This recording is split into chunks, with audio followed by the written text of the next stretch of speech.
Chapter 1. United Nations Head Office, New York, United States. Waiting at the reception of the United Nations head office, Maggie tried to keep her head focused on what lies ahead of her instead of getting distracted with all the movement in and out of the building.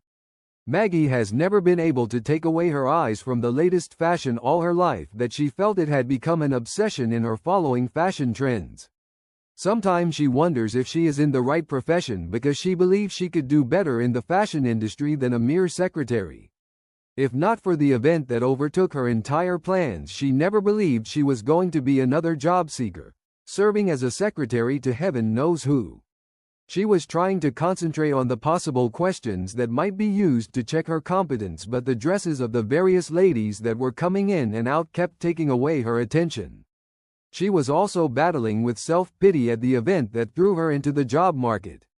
She had always thought that she has learnt her lessons, but the same thing kept happening.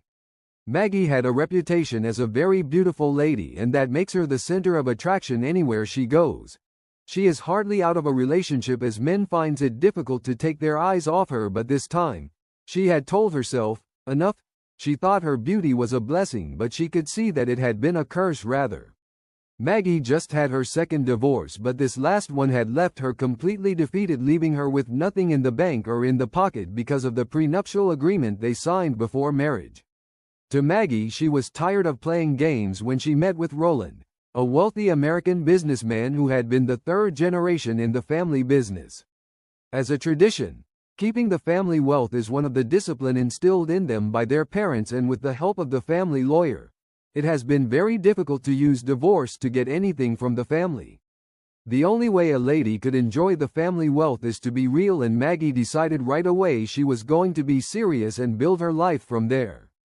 Her plan was to set up a fashion house that she can run as her own business, which Roland had no problem with, but just before she could settle to face her plan, the devil raised his ugly head against her, sending her into the pit of lack and poverty. Roland Woodlock was a man of her dream, the type every woman will want to have, disciplined and focused yet full of fun and life. The only son of his parents and highly educated and good-looking.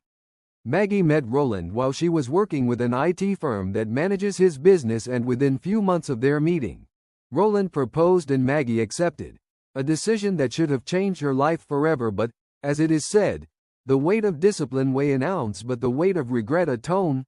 Tears welled up in her eyes, which she quickly wiped away. "Hello. Are you okay?"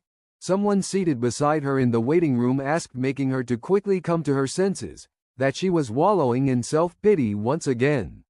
"I am fine," she managed to say with a smile that could not convince her either. "Hello, are you Maggie?" the lady behind the reception table asked, and she replied in the affirmative. "Yes, I am sorry, Mr. Bain will be asking you up in half an hour. He is sorry for the delay. Something came up that need attention," she said, and continued with her computer while the phone rang endlessly. "Okay, I will wait," she replied, wondering if the lady worried about her reply at all. She looked at the time and suddenly felt hungry, but it is not the right time to go out in search of food, as she might be called up anytime. She wondered if she is in the right frame of mind for a job at all. She had been using pills to sleep of late and wonder when it was going to stop.